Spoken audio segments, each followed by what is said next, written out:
সকাল থেকে মৃদু বাতাস শুরু হওয়াতে শীতটা যেন আজ একটু বাড়ল। তারই মধ্যে রক্তিম দরজা খুলে প্রবেশ করলো। না, ঠিক খুলে না, যেন দরজা ভেঙে প্রবেশ করলো। তারই সাথে শীতের কনকনে ঠান্ডা বাতাসও। আমার যেন হাড় জমে যাবার উপক্রম হলো। লক্ষ্য করলাম এত শীতেও রক্তিম একটা মাত্র পাতলা টি শার্ট পরে, তাও তার কপালে বিন্দু বিন্দু ঘাম জমেছে। কী রে, কী হয়েছে বন্ধু? দেবাশিস, আমি আর বাঁচব না মনে হয়। হ্যাঁ, সে তো বুঝতেই পারছি। এই ঠান্ডায় তুই যদি ওই পোশাক পরে ঘুরে বেড়াস তাহলে তোকে আর বাঁচায় কি? নির্ঘাত নিউমোনিয়ায় পড়বি। তাহলেও এতটা কষ্ট পেতাম না বোধ হয়। কী হয়েছে একটু খুলে বল তো। নিজের কি চেহারা করেছিস?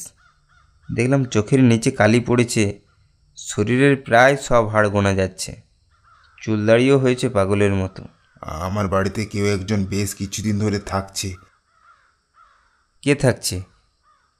কে আমি জানি না। তার দেহ নেই, কিন্তু প্রাণের অস্তিত্ব আছে।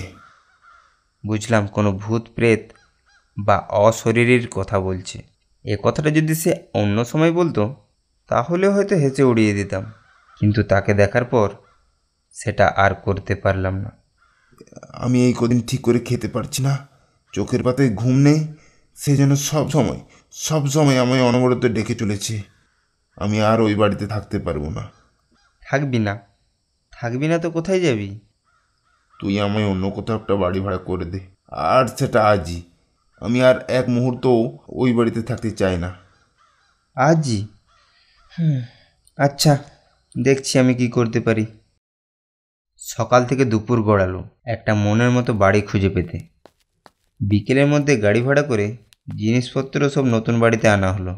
যখন নতুন ঘর গোছানো হলো তখন ঘড়িতে 11:45। দেবাশিস, আজ রাতটা এখানেই থেকে যা। অনেক রাত হলো, কাল সকালে চলে যাস। ভাবলাম থেকে যাওয়াটাই শ্রেয় হবে।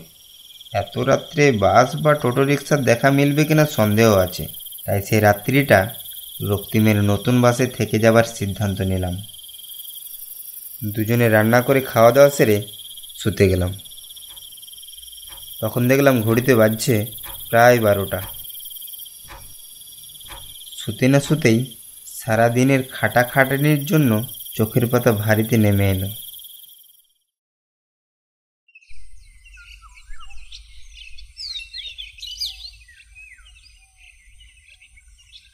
কাল রাত্রে কোনো অশরীরীর ক্ষমতার থেকেও আমাদের ক্লান্তির ঘুম ছিল অনেক গুণ বেশি, তাই কেউ এলেও আমাদের কোনো রকম ঘুমের ব্যাঘাত ঘটেনি।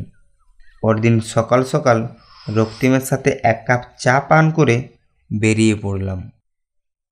অফিস সেরে যখন নিজের বাড়িতে এসে সোফায় গা এলিয়ে দিতেই যাব, এমন সময় কাল সকালের মতোই পুনরাবৃত্তি। রক্তিম দরজা ঠেলে ভেতরে এসে বলল, বাড়ি বদল করে কোনো উন্নতা হয়নি রে, সে আবার এসেছিল। আচ্ছা, তার মানে বাড়ি নয়, তার সম্পর্ক তোর সাথে। ঠিক আছে, চল আজ রাতটা তোর বাড়িতেই কাটিয়ে আসবো। দুজনে বেরিয়ে পড়লাম একটা রিক্সায় করে।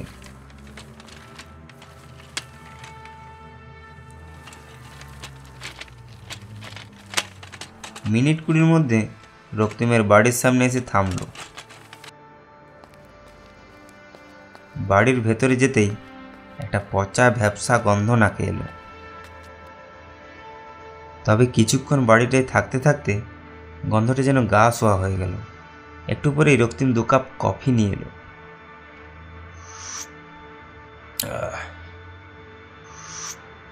সে আসে কখন?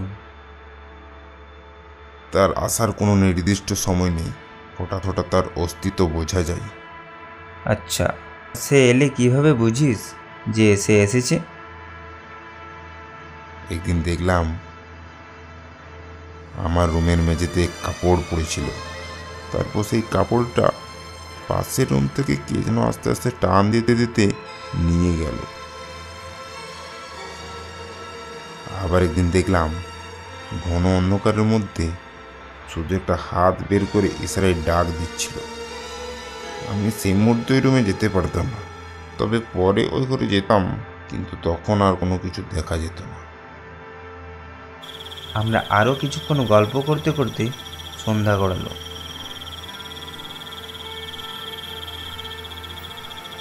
এরপর আমরা রাত্রের খাবার সেরে বিছানায় শুয়ে পড়লাম। দক্ষিণের জানালা খোলাই ছিল, তাই মৃদু শীতল হাওয়ায় লেপের নিচে ঘুম ধরে এসেছিল। তন্দ্রা ছুটল দরজার শব্দে।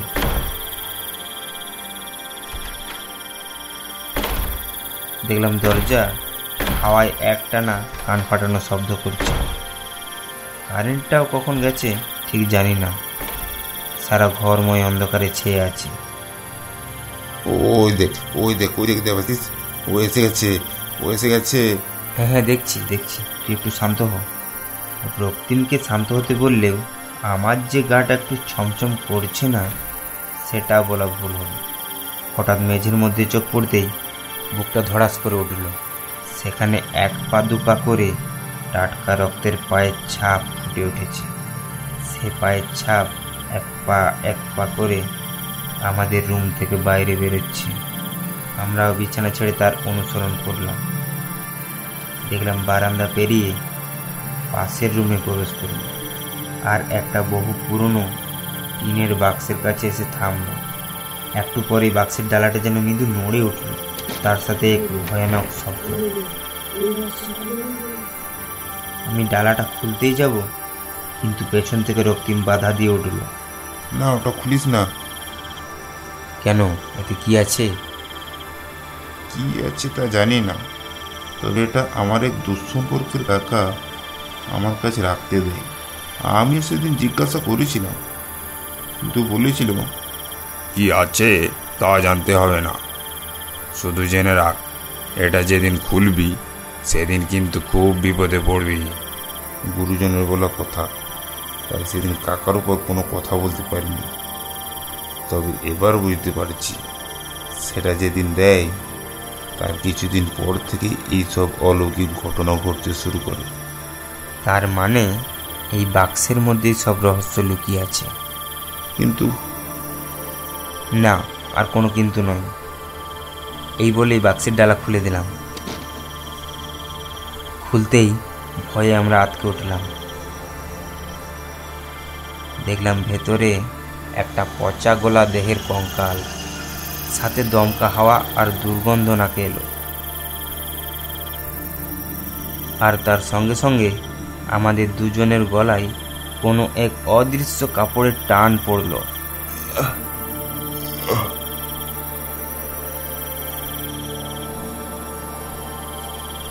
রক্তিম অতি কষ্টে বলে উঠল, কে কে তুমি? ছেড়ে দাও, ছেড়ে দাও আমাদের। আমাদের দোষ কি? আমরা কি করেছি? তোদের ওই কাকা তো করেছে। আমার বাবাকে ভুল বুঝিয়ে সব জমি বাড়ি নিজের নামে আত্মসাৎ করেছে, যে জমি বাবা আমার বিয়ের জন্য রেখেছিল। আর সেই চিন্তায় বাবা আত্মহত্যা করল। আর আমি প্রতিবাদ করতে গেলে আমায় নৃশংসভাবে খুন করে এই বাক্সের তান্ত্রিকের মন্ত্র বলে আমায় বন্দি করে রাখলো। এতদিন আমি এখানে ছটফট করে মরেছি, আজ তোরাও মরবি, সবাই মরবি আমার হাতে।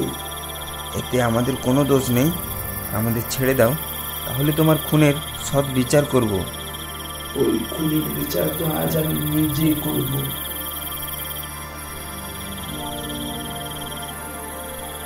তারপর আমাদের গলার টান যেন সরে গেল, আর জানালা দিয়ে এক ঝোড়ো হাওয়া যেন বয়ে গেল।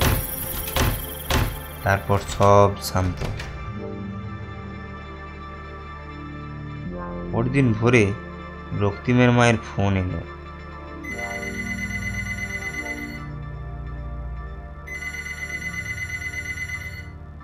হ্যালো রক্তিম, বাবা তাড়াতাড়ি গ্রামের বাড়ি চলে আয়। তোর ধীরেন কাকা কাল রাত্রে মারা গেছে। কি করে মা? কি করে কেউ জানে না। দিব্যি কাল আমাদের সাথে হেসে হেসে কথা বলল। রাতের মধ্যে কি যে হলো কি জানি। তবে গোলাতে একটা কাপড়ের দাগ ছিল, কিন্তু ঝুলন্ত অবস্থাতেও পাওয়া যায়নি। আমাদের আর বুঝতে বাকি রইল না, কাল রাত্রে রক্তিমের কাকার সাথে ঠিক কী হয়েছে।